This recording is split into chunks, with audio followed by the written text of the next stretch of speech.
Yo, what's good, family? Hey. It's Phillip and Krystin Godfrey back again with another episode of Naptime and Nuptials, where we plant seeds, water them with the word, and believe God for the miraculous in our marriage. So we are back with another episode, and I'm ready to get into it. I'm gonna be 100, which I don't know what we talking about. You know what I'm saying? I ain't getting no notes. You know, day ones you'll get that.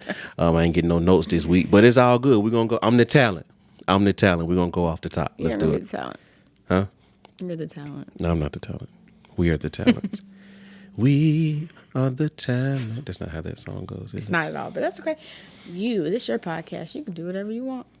It's, I would like to say it's God's podcast, but, you know, to kind of put some of the, he said, lay all of my cares at his feet. But yeah, so we're excited. Another episode. Hope you guys are really vibing with us so far. Again, if you ever have any like thoughts or comments or like suggestions, drop us a comment down in the chat. If you like the content, please shoot us a like and hit that like button, hit the subscribe button. If you don't like the content, hit the like button, hit the subscribe button. That helps us get the content out to the folks who need it. And so again, we're here. Really, this vision is comes out of like what we have really walked through in our marriage, where, you know, just being young marriage, and we have young kids, and they can take priority in our marriage, and just the busyness of life, our marriage and children and family our marriage can really take a back seat. And so this is just an outlet for us. Kristen and I, we tend to try to sit down every day and have conversations where possible, just about, you know, things. And this is really us bringing you guys into our conversations. And so we pray that they are blessing you all. We pray for you guys each and every day, and just believing that God is doing amazing things in your life. So I've talked a lot. Let's jump into it. I don't know. I'm sorry, Mama. Do you have something that you would like to say? No, we can just jump. All right, let's jump into it then. Like I said, me man. Well, that's a perfect segue into what we're talking about. I really today. don't know what we're talking about. That was not on purpose. I wanted to have a conversation that's kind of dear to my heart naturally, but it's something that we're I've talking been about getting. vacations. Well, not that. That could be next week. You have something else that's dear to your heart? I do, but it's something I also get a lot of questions about from day to day, and I just wanted to chat a little bit about. It's not just my journey, but like our journey to me becoming a stay-at-home mom, and kind of how that affects our family and how we structure our lives with me being a stay-at-home mom, and just kind of what we feel like God has called us to as a family. Yeah. And I pray that, because I know that there's people out there, because I talk to people all the time who are like, you know, I think I want to be a stay-at-home mom. I'm just kind of like toying around with the idea of it, but I don't know how. I don't know why. I don't know anything. I don't even have an example to go by. So I pray that this helps somebody. So I'll give you a quick backstory. So I've been a stay-at-home mom since 2016. The day after we got married. Since 2016. She didn't tell me this, by the way, that she wanted to be a stay-at-home mom. I didn't grow up wanting to be a stay-at-home mom. Hold on, wait. Let's backtrack let's go back a little further. We need to build context. We need to give the people a foundation. That's fine. Give them a foundation. All right. When I met this woman here, well, I met a woman. It's not the same. Things have changed. But when I met this woman sitting here, she was going to med school. I was not in med school. I was going. I changed. She was going to med school. Then she was going to nurse practitioner school. She baited and switched me. Now you can start. Okay, so I did. I grew up thinking I wanted to be a doctor, and honestly, like I love. Not this one. You were in college. Like you were in. Oh yeah, track no. To be in the med school. Yeah. I have a biology degree. It is in my possession. No comment. I have one in my possession, but I think so. You know how I think it was just one of those, like, I was a high achiever growing up, and like schools don't really have like help you cast vision. So you're just kind of going in the path. I mean, it's like doctor, lawyer, accountant. You know what I mean? Like when you're a high achiever, like you naturally get kind of pushed towards those things. And knowing what I know about myself now, it makes sense that I thought that I wanted to be a doctor, because I love all things healing, and I love learning about medicine and like nutrition and all that stuff. You're going to have to clarify all things healing, like you know the what word I'm saying? of God. Absolutely. Okay. Which is what I'm Just, saying. you So know, like some practices. It's some practices. no, definitely the Bible.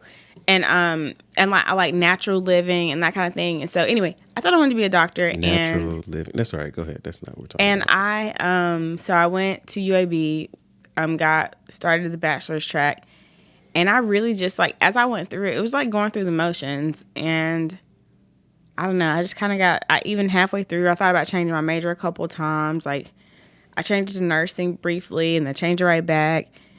And I thought about majoring in English because I love to write, and I just never could like visualize myself in med school. Like graduated, and I was even like, okay, what next? And I realized you don't want to be a doctor, so what's next? And I never, honestly, it took me forever to figure out what was next. And really what was next was me becoming a stay-at-home mom. Because Phillip knows, I piddled from like job to job to job. Look at my face, people. Just kind of trying to figure out what I wanted to do. And I never figured out like a vocation. And so fast forward to becoming a stay-at-home mom, when I got pregnant with our son, I think I've told you guys this before, but I was a teen mom, so we had a daughter going into our marriage. And but when I got pregnant with our son, which was our first baby together, I was working and I liked my job. It was fine. It wasn't like in purpose or anything. Like it was a job. I had gotten a job for benefits, that kind of thing. And so once I had him, I just could not fathom going back to work. And I even was like... She did not fathom going back to work. I didn't go back. And I remember when it was, I wrote it in my journal. I don't think I still have it. I wish I did a better job about keeping journals. But I felt the Lord telling me that I needed to stay home with him. And I heard it, I wrote it down, and I was like, I'm going back to work. I just couldn't really wrap my head around it. And so Phillip and I just were talking. Honestly, it wasn't really obedience. I'm going to be true. It wasn't true obedience. We could not find childcare. It's true. Like, every time I would, like, mention a childcare facility, like, we're going off the rails, but every time I would mention a childcare facility to Phillip, he would be like, absolutely not. I'm going to be honest with you. I wasn't looking for a childcare facility. No, I already knew what it was, so there's no point in us. So she was trying to convince herself to find a child care facility. This is the thing. Because she's like, where do you want to put him? I was like, what you mean? I think we both knew that I was called to be a stay-at-home mom. But I think that, like... I think one of us didn't want to know. No, I did. Okay, so I didn't want to know. But you also have to have, like, some context from what I came from. And, like, I have been working and taking care of a child since I was 18 years old. And so... transitioning from no longer having to take care of myself and being married, I think that was kind of tough for me. And then to wrap my head around, like, no, your home would be your job. It took me a while. Like, I grieved not working. I cried. I cried, like, the day I was going in to work to put my notice in. Like, I cried the whole way to work. Cried the whole way home. Like, it was hard. So anyway. Meanwhile, I'm like, tell me. God, tell me to stop working. So anyway. I'm running to the bed. No tears. I feel like that was a long story to culminate. Like, we both really felt like it was a word from God for me to stay at home. And so I went back to work. Also disobedient. I did. I went back to work for a month. Okay, let's talk about the two differences of disobedience. So there are a few different disobediences here. The first one would be disobedience or slow obedience to God was what I would say. Like him calling her to, stop working. The second would be, which is not the most important, but very prevalent here, would be disobedience to your husband. I told her not to go back to work. I was like, just call him and be like, hey, I'm not coming off leave. I'm going to go back. She was all this. So I want to do right. I'm like, for what? You're never going to go back to work again. What's the point? Operate in integrity. However, don't go back to work. I was trying don't go back to work. Operate in integrity. She went back to work. She had the most terrible 3 weeks. And then it was a 3 week notice. She had the most terrible 3 weeks. Them folks did her like a dog. But it wouldn't have happened if you had listened to the wisdom. Oh, yes. I can admit I was walking in disobedience, which is why you will not catch me walking in disobedience much now. If you catch me, I slip. Let's not cap for the internet. Oh, Phillip. Let's not cap for the internet. Oh, Phillip. Let's not cap for the internet. I digress. So anyway, we've come to. Yeah, let's keep the conversation moving. I'm finally a stay-at-home mom. Yeah. And you be in the house. I will tell you guys, one question that I get from people all the time is like, how financially do y'all make it work? And I will tell you, like, we've talked about this. Phillip is a financial mind. Phillip, how was it when we crunched the numbers? When we first crunched the numbers for me becoming a stay-at-home mom. So when God first told me that Krystin wasn't going to work anymore, and then she finally got on board, we sat down and did the budget of what it would be without her income, and we were in the red $1,000 a month before the month even started. Which means we had more. We had missing $1,000. Yeah. So we did what any logical person would do in that instance. I told her to quit her job, and God would figure out the rest of it. And so, I mean, she quit her job, and literally the next month, God figured out the rest of it. So, and we've been fine ever since. So, I mean, the reality is that it took a step of obedience for us, but it also took a lot of trust and really just management. You have to, you have to scale back where you need to, and you have to just, live life more intentionally where you need to, but also you got to just put your faith and trust in God. So if God gives you a vision for something, he'll give you the provision for it. And one thing that Krystin and I talk about, or I say to Krystin a lot, is that like you don't have to go to work to have income. Like that is a very like carnal mindset. Like if God gave you a vision to do something inside your home, why would he be like, okay, I need you to do this, but I'm not going to give you any type of way to sustain yourself or your family in doing that. Yeah. So that's a mindset limitation. Like, so there doesn't have to be any loss of income in that situation. There's never a loss when you're being obedient to God. Yeah, only gain. Yeah. And so, that's kind of the approach I took. But the numbers did not add up. They were very off, actually. And that was a bare bones, bare bones grocery budget, et cetera, et cetera. And so God has been faithful. Things have been tight sometimes, but for the most part, we have had plenty and even more to give and sow and do all the things that God has led us to do. So, and I do think that over the years, we have I don't know, I understand what like old people say, like they're like over the years I can see what God has done. Like it, I don't know. Yeah, when you're in the middle of it. Yeah, like when it looks like a valley when you're in the valley. Absolutely. But when you're out of the valley up on the top, you're like, dang, it's a valley down there. Yeah. You were just in that. Yeah. Yeah, so you couldn't see out. Yeah. But we've seen God's faithfulness, over and over and over again. And I think that I'm probably the one that sees, because I think Phillip is like more analytical. He's definitely more analytical. So I think a lot of times, and I tell him this, like he sees like okay, like we're making it, and I'm like, I see all the blessings. I'll see all the blessings. Like you don't see the blessing in that. Like no, like that's so dope. I also think we have different definitions of blessing. So well, yeah, yes, but not in a bad way. Yeah. So I see. It's different. She'll see the minutia. I don't really see minutia, like minute details of things. I was like, a word that you don't know? She's usually the wording me. Okay, I thought you were like in the Hebrew or something. I was like, we need to up your. Give me that concordance. Give me that concordance. Like, maybe this is a Bible word. It's not. It's a normal word, and maybe it's not a word. Maybe I made it up. I don't know. I'm definitely googling that, and I'm gonna let y'all know. I don't know. And it's a word, bruh. Okay, but she's so like you see. You said I see the minutia when it comes to outcomes. Yes. So like, if we do something and like one of the kids is happy, Krystin's like, yeah, that was like a win, and I'm like, it was okay, But if I'm always looking for like this grand revealing of things. Like I'm just this big picture type. So yes, I see. Like I'm like, man, like we said we wanted to do this, like go on this vacation. Like, do you see how God provided exactly that? And folks like, yeah, I see, and I'm grateful.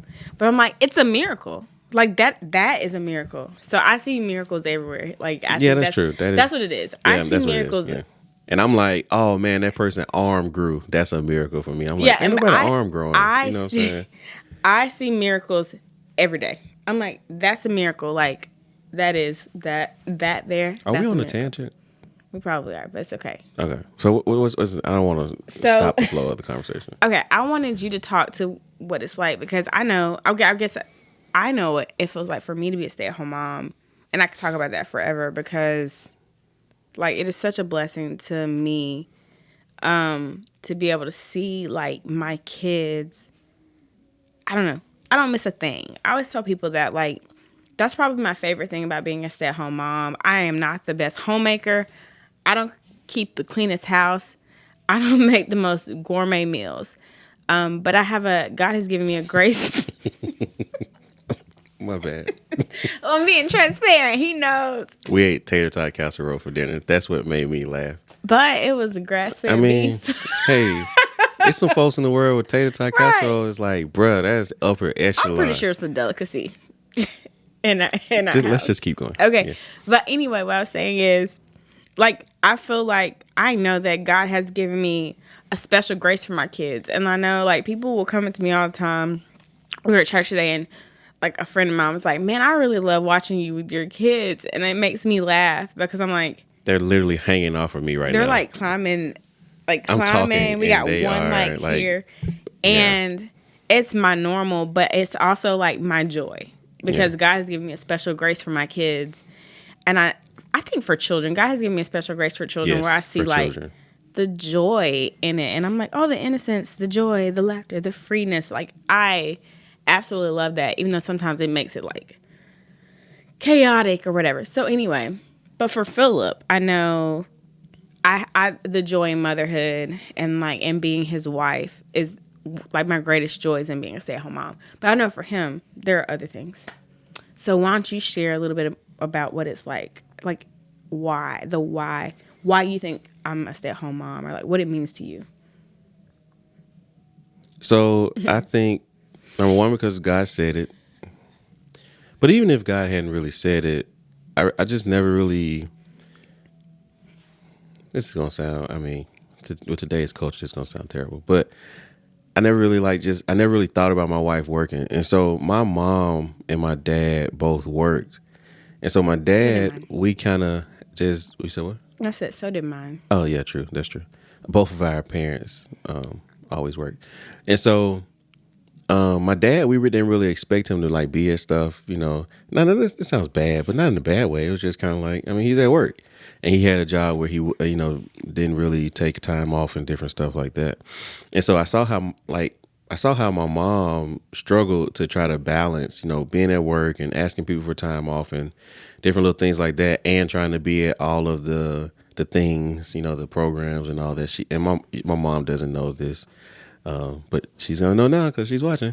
But I saw that, and I never really wanted that for. I didn't want my wife to have to pick.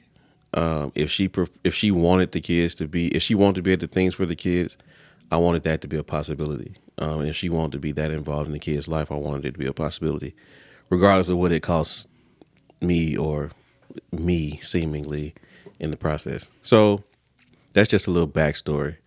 So I wasn't really opposed to when God, you know, and maybe it was God conditioning me all along. I wasn't opposed to any of it because I was like, you know, it is what it is. Like, cool. I saw how my mom struggled to keep all that afloat, and I don't really want that to be our reality. So yeah, that's kind of the backstory on it. But from a practicality standpoint, like how does it affect me on a day to day? I think it makes me more intentional.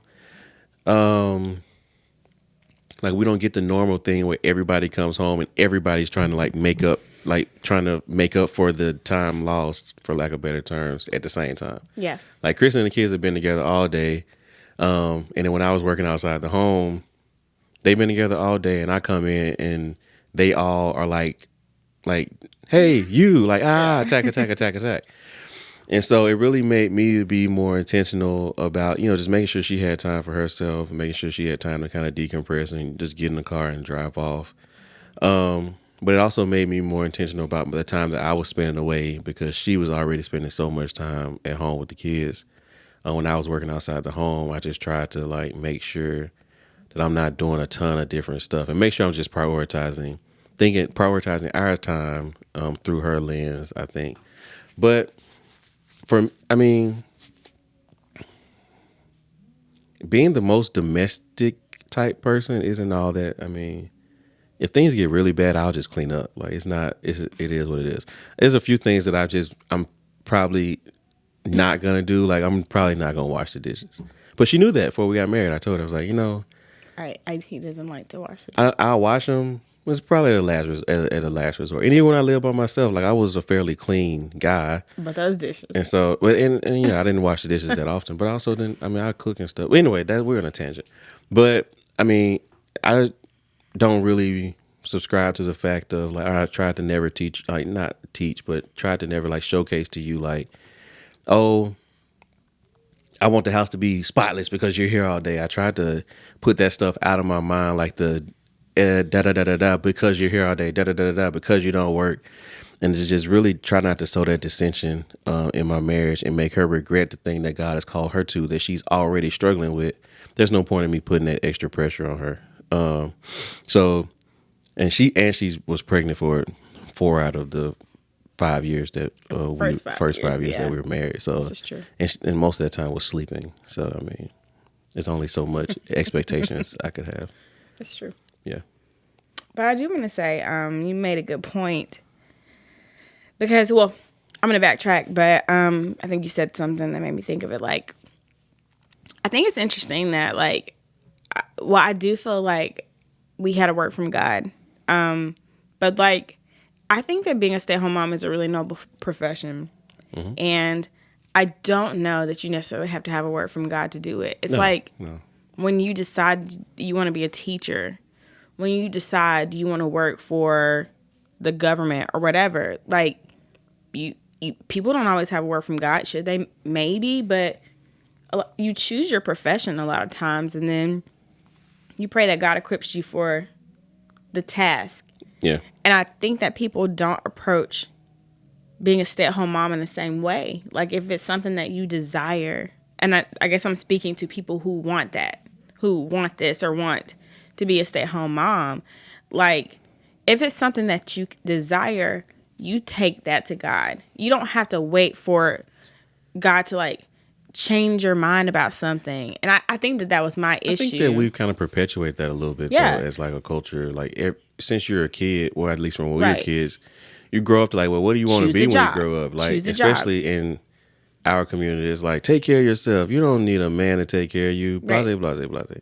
Have your own stuff. Which is fine. That is great. That is our parents teach us the best that they can.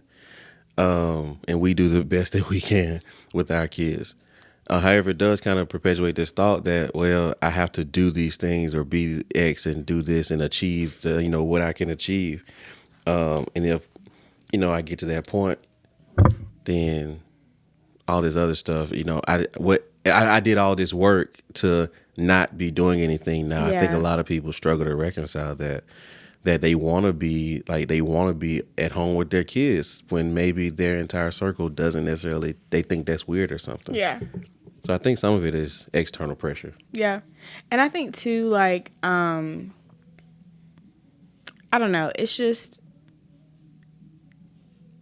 I even struggle with this, like you just said, feeling like you're supposed to be doing something. And I haven't shared much about this. People don't even really know, like, I blogged, I was an Instagram influencer for a couple of years, and I've just stepped back from that. And, like, it made good money. We got to do cool things, like, cool trips. But ultimately, like, what I had to look back and, like, Phillip always says, like, if you don't know what God is telling you to do, go back to the last thing that he told you to do, kind of thing. And it was like, okay, I don't really know where I want to go with this. Like, what's the next step? Well, I don't know. So let's go back to the last thing that he told me to do. And am I doing that? Y'all, I was a mess. Like, our house was a mess. I wasn't really, like, teaching the kids anything. Like, it was, like, all Instagram all the time. And, like, taking pictures and content. And on the outside, you know, that looks great. And the money's good. And the trips are fun. And it looks really glamorous. But, like, the peace left when I was operating outside of what God told me to do. Like, not saying that you can't work from home or, like, do these things. But, like, if you're ultimately not doing what God told you to do, like, what are you doing? So that was kind of me. Like, I perpetuated some of that, though. But I created some of it because yes, the environment was, it was kind of a merging of things. Yeah. Because you're already like, well, I'm struggling with this. I'm struggling with this. I'm struggling with this. I was supposed to be doing X by now, et cetera, et cetera. Yeah. And then here am I, like, we will be going through difficult seasons of finances. And Krystin wants to do something like Krystin. Like, we can't do that. Like, you know, we can't do that. And so I think she kept hearing those conversations. And she's like, I know how we can do it. How to do this. And so some of it was me, not necessarily just me in the way I was communicating, especially about the finances, came across as accusatory or probably attacking instead of being like welcoming. I don't honestly think that I felt attacked. I honestly think it was just kind of one of those things, like, when you see something start to happen, like, of course, like, all money's not good money. But I'm saying, like, you start to see results when you're doing something. This isn't anything. Yeah. I think you just start to see results and you're like, wow, I like that result. So I'm going to keep doing that to get that result. I think that's the difficult part, though, because, like, you pray for favor and like, God will give you favor and bless the works of our hands. Yeah. You know, we're working with our hands, so the things that we're doing are blessed. Yeah. Even if potentially those things aren't in line. And I'm not saying, and I'm not even saying that, like, that wasn't in line for, like, God's will for me. I'm just saying that I wasn't doing the original thing that He asked me to do. I wasn't doing the original thing that He asked me to do. Like, if I don't think that my family should suffer. Yeah. As a result, and I think we definitely saw a hit in our marriage. And now this might be a tangent, but okay, I guess it's just relevant to me talking about being a stay-at-home mom, because I think a lot of people, I have friends who said to me, like, you know, like, I would be a stay-at-home mom if I could, like, do something like what you're doing. You know what I mean? Like, and I'm like, yeah, cool, but 40 hours a week minimum. So yeah, I think, again, it's just part of that, like, I'm having to unlearn things and, like, step back into retrusting God, because I don't know, I definitely got away from the original, like, intent of me being home. It was so easy to do, and, like, it came so easily, almost like it was just, like, effortless. So anyway, I'm just kind of getting back to, like, what God has asked me to do and, like, my call in my home. Yeah. Because if I'm not, like, I am replaceable everywhere but here. Yeah. Yeah. There's always another blogger. And vice versa. Yeah, there's always another blogger who can do what I was doing. There's always another person who's doing what I'm doing, but, like, I'm only to my family, to my kids. And perhaps you created space for them. Maybe so. I'm invaluable here. And I take joy in it. Yeah. So one thing that we do try to do is, and Phillip says this all the time, but we don't necessarily subscribe to, like, the traditional ways of, like, anything. Like, just because it's the way it's always been done, or even the way that we've always done it, we're constantly, like, reevaluating and asking ourselves and asking God, like, why? Is this the way we're supposed to do it? We don't care how anybody else does things. And so I think that one thing that we have done differently, and I don't say that as a slight to anybody else, because I know that every stay-at-home mom, every marriage is not like this. But I don't think that I think that Phillip and I just approach life together as a partnership. And so one thing I never felt is, like, that our gender roles were like, Krystin, you must cook, clean, bear the children, clean the house, do all the things. Now, and Phillip works. Hold on, some of the gender roles are pretty, because this one here, I've never seen her cutting a piece of grass, a blade of grass. But I might take the trash to the trash can if it gets too full. I'll take the trash to the trash can. Yeah, you take the trash to the trash I can. might not take it to the curb though. Or bring it in from the curb. Like you just walked. You walked right by the trash can. So anyway, and come in the house and say, "Did you get the trash can?" You just saw the trash can. But no, we don't like. We're a partnership. It's like, I don't know. It's a semi-partnership. I'm just like, partnership. I can't stand here before you and say I cook dinner every night. Like, I like to cook though. I do most of the cooking. Just because she has more time. But Philip's a great cook, and so he does often. He's a good cook. I cook with love. He also has.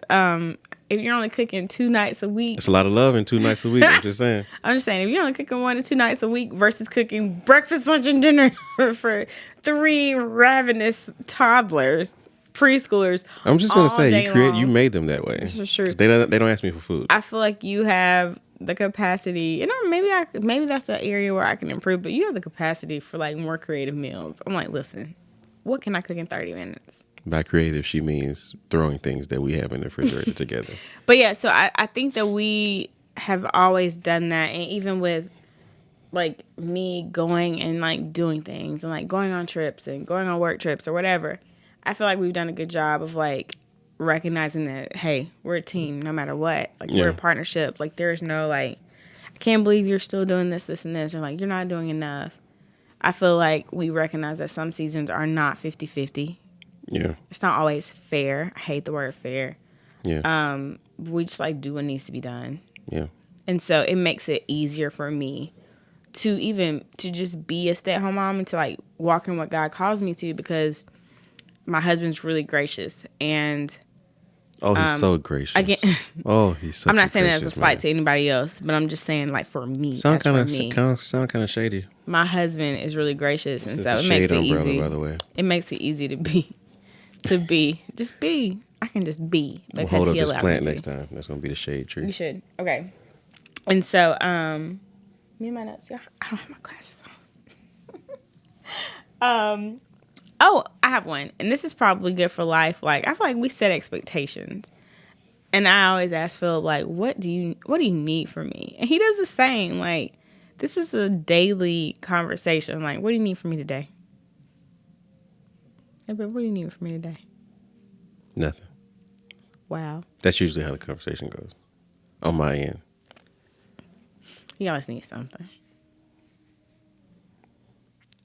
I mean, that's pretty true. Go back to our Take Care of Me video in episode 1. You need something.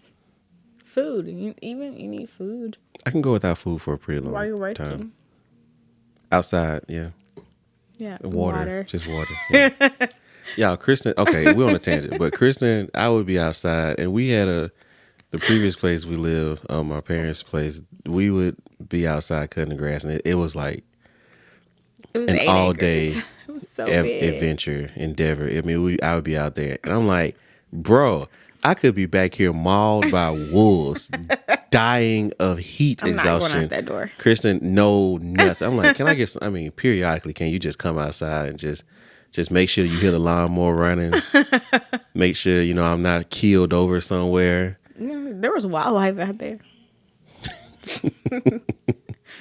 I don't know. Just never really thought about it. Set expectations. So now she brings me water towards the end. Much grass. Yeah, the grass is like this big, and she brings me water at the end. I've been out here an hour and a half at this point. Sometimes I'll hear the lawnmower go off, and I'm like, the water. Now the lawnmower's been going off for a whole hour at this point. But oh man, yeah. But yeah, so I don't know. Again, we're like, this is more of a conversation. And this is the same thing I do. I do this with people when they ask me. Like, I'm like, okay, let me just walk you through my life story. So, I mean, I think that one thing that we try to do is leave a question with you guys every week. And I think that there's a question that kind of comes to mind for me is, maybe, sitting down with your spouse and asking yourself and them the question of what is it like that you're passionate about, or that you feel like God is kind of speaking to us about our family or our home that maybe we haven't leaned into yet. Yeah, and not for everybody. It's not clearly not going to be being a stay-at-home mom or no. work from home. But one thing I dad. will say, is if you want to be a stay-at-home mom, there's value in that. there is value in that. But also, I think, I don't know nobody in marriage. That ain't got nothing to do with me. But, like, say that. As I don't, like, it would have been so much easier if Krystin just said, I would consider being a stay-at-home mom one day. Maybe frame it like that. Like, I don't know. Again, use wisdom. You know your spouse better than everybody else.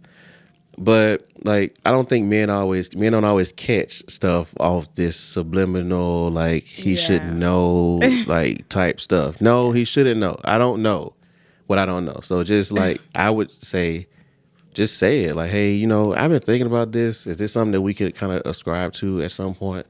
And have a conversation. If you can, again. If the answer is no, that's the answer, I guess. But, and you may be and surprised. also, men, just be open to it. Just you may be consider surprised. I think that we put expectations or we put like preconceived notions on our spouse, and like y'all you might have to guys eat may chicken have been instead of steak. But I mean, it is. You guys may have been on the same page the whole time, but neither one of you was willing to say it. Like he might have felt like telling you that would be belittling your career. Yeah. And then you might feel like he would never ever be on board, and then you have the conversation. And it's like, oh wow, like you mean I could have did this 5 years ago? Man, boy, tell me, boy. Yeah. Is that you running? And I one thing that I think is funny is my mom always says, like she recently said this. We were talking about something. And she was like, well, you don't know. Like, when the kids are bigger, you might go back to work. Go what work? Go, well. No, absolutely not. I was like, absolutely not. Like, call me retired Sally. Man, whatever. I am not going back. Wishful thinking. Wishful thinking, mama. I'm not going back. Wishful thinking. We have created. Considered. We have created the most beautiful. People say job and she be like, who, me? Life. She be like, well. Who you talking to? You ain't talking to me about no job. I might do a little side hustle at the house, man. I like to take a good picture. Do that one away too. But oh my Trash. God. Might like to take a good picture here and there. But honestly, like we created a beautiful life, and well, we didn't. I mean, we yielded by God's grace. Yeah, we yielded to God, and we had to build some stuff too. Like you gotta do some, and He blessed the works of our hands. And so, anyway. But yeah, I daily, and people ask me all the time, like, how do you get through the days? Like, are you not overwhelmed? And I have been in the past to where it was like almost like anxious about the day starting. Like, Phillip knows, like, the kids will wake up a little early and I'd immediately be frustrated. And he's like, babe, like, they slept for like 11 hours, almost 12 hours. Like, why are you frustrated? And I realized it wasn't them. It was me. I had to ask God, like, give me a grace for my kids. Give me a joy for my kids. And He's graced me with that. Like, I know that's funny, but He has. That is highly irrational, by the way, for your child to sleep 12 hours and you be mad when they wake up like they just It is irrational because it wasn't about them. Bro, what's going on here? So anyway, I say that. So set expectations. Ask God for grace. He will give it to you. Communicate often. And those are our big. And I think things. one other one I would add is don't feel bad for taking time. Like I feel like, especially with stay-at-home moms and moms in general, I don't know, these new mamas, they different, but mamas in general like feel bad for taking time for themselves. Like Krystin, I'll be like, hey, you can just go like drive around. You know what the thing, she does? She gets in the car. She goes and gets like some French fries or something from McDonald's and a Sprite. Then she calls me and asks me what we're doing. Ma'am. I do want to know what you're doing. Why does it matter? I asked you to go away for a little while. It's still hard. It's better now though. I'll hop in that car in a minute and drive off. And call me before she gets to the stop sign at the end of the street. When they wake up, make sure you give them this for snack. Yeah, like what do you mean? First of all, they're not going to ask me for a snack, which is fantastic. It's wild. So they're going to wake up and be like, "Where's mom?" I'm like, "She ain't here." Boom. Got rid radio of her. silence. They don't say anything Got else. rid of her. But as soon as that garage door go up, they are I'm hungry. chomping at the bit. But yeah, I do take time. I know I struggled with it, and I think I kind of still in the short term, like, hey, Kristen, go for a drive. I don't always do that well, but I'm gonna go on a trip. We talked about this. Like, if he tells me like book a hotel room, I'm out. See y'all. I'm not packing. I'll go to the grocery store. That's it. Their daddy can cook, but I will. I do need those times sometimes. And again, that's when I just take them over my mama's house. It's not always. Yes, this is always an option. It's not always possible for everybody. Because she's I can gonna feed recognize them that. much better than I will. I can recognize that everybody doesn't have the ability to like go book a hotel or drive somewhere and go off for 3 days. I also think we did just talk about like finances and being intentional about the finances and spending money. So I don't want to tell people to like go book a hotel. They might not have it. Absolutely not. Yeah. So there are things that you can do, even if you just go sit at the park by yourself. It's gonna be a little creepy though. You sitting at the park by yourself, but with like all these other kids come like, who's this lady? Just now, one thing I standing do, again? I still do this. I do this often. Is like I use all my rewards. I'll like drive to 3 places and use a different free reward. So I go to true. McDonald's and get a free fry or a $1 French fry. I'll go to Chick-fil-A, and if I have like a free lemonade or a free sandwich, I'll get that. Like anything, like a freebie. And so you can create your own little. I let her spend money, by the way. I don't. This Absolutely. Trust me, she spends money. This free thing is just. I'm definitely. I do like, but I think I just like the thrill of the free. That's the thrill. It makes her of the feel free. like she's giving back. Yeah. I'm like putting money back into our household when I get a free Chick-fil-A sandwich. Them $4. And 30 By the way, a chicken sandwich is $4. $4.32. Boy, it's wow. Timestamp this as a Chick-fil-A sandwich is $4.32. So yeah, I do take the time, and then we didn't dive into this and we won't, but Phillip works from home, so there's another level. He's also home. Also, he probably needs time. I try to send him away too, and he won't go. That's a whole nother story. But yeah, we've just really figured out a balance, a synergy between us. Yeah. So anyway, so yeah, that's the main thing. I just want to chat about that for a little while, because I know that there are people out there, because I be talking to y'all, who like think that they want to try out this life and try out being a stay-at-home mom, or they feel called to it. Yeah. And I just want to encourage you today. I hope this episode encouraged you, but it's beautiful. I love it. You can do it. You can. Y'all can do it. Y'all can do this. Y'all can do it. Yeah. So anyway, thank you guys for listening to us go off on tangents, but really just kind of just share what was on my heart. If you haven't already, make sure you subscribe and like this video, because. And if you know people, around you yeah. that you've had that conversation with, feel free to share the video too. And I love having these conversations. Email me. I will get in talk her to you about it. DMs. I love it. She always on Instagram. Yeah. I do like a good She be lurking. scroll. She be lurking in the timeline. I do. Is that what it's called? The timeline? The feed? The feed. I don't keep up with these things. I love the feed. I'm not on there as much as I used to be, but I'm still Be around. lurking in the stories. Yeah. And then also our website's live. We put up links to things, and we're going to start sharing blog posts, so make sure you check that out. We're also going to put it in the description box. Yep. Naptime and Nuptials.com. You can sign up for our email list, and we'll send out like email blasts when we have a blog post go up or a new episode go up, so you'll always be in the know. And got some, we hadn't talked about this yet, but I got some ideas about like date night giveaways and different stuff like that. Love a So giveaway. yeah, she does love a giveaway. So we'll keep, more things coming for sure. But we definitely want to make sure that we're pouring back into you guys and giving you guys just great content. So hopefully you're seeing that and enjoying that thus far. We never like ending the episodes, but you ain't got to go home. But the episode's gonna end. You're probably at home already. But no, thank you guys for rocking with us again. To all the day ones. I guess everybody. Well, if you ain't subscribed, you ain't a day one. But everybody who's subscribed, y'all's day one. So to all our day ones, appreciate y'all rocking with us and supporting us thus far. Yeah. And excited to see, what things come out of this. We might have like a movement of stay-at-home moms or something like that. That'd be amazing. We ain't even talked about homeschooling yet. Like, No, that's a whole homeschool movement. That's a 3-part series. Homeschool movement. I'm pretty sure. No, you need more time than that. Yeah. My goodness. You'd be surprised at things people say. Even your own mama. She's not going to like that. She's going to call me. Yeah, it's fine. Well, all right then, guys. Appreciate y'all for rocking with us. Until next time, we out.